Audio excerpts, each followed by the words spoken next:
we both wanted everything we could be. My voice was low when I spoke. Nothing about you is unreliable. I drew her closer, and the soft way she leaned into me felt both familiar and brand new. I should listen to my head.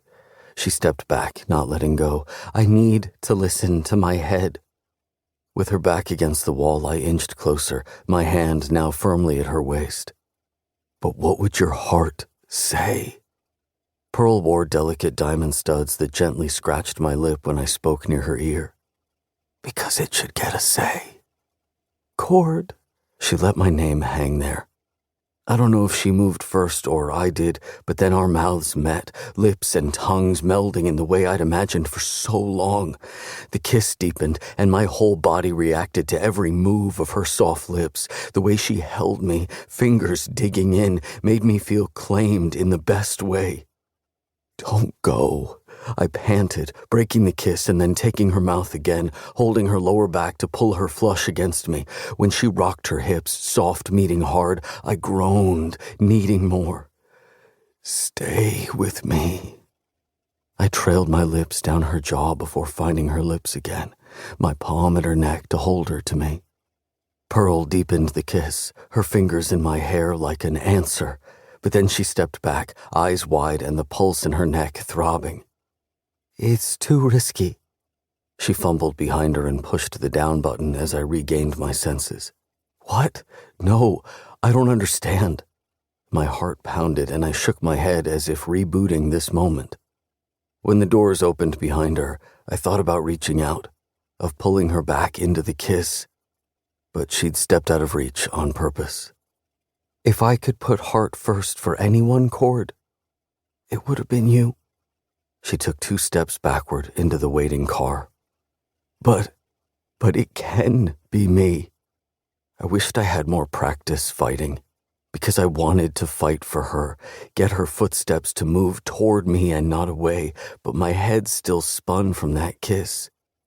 You can put your heart first with me right now. It's not what I need.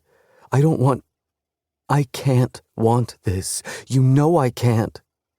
Pearl shook her head as the doors began to close. But I wish I could. By the time I lunged forward, my brain connecting with my body, the doors had shut, and I was left in the empty lobby, with the imprint of her kiss on my lips and every muscle in my body poised to follow her and fight for this. But she didn't want to fight, and she was already gone.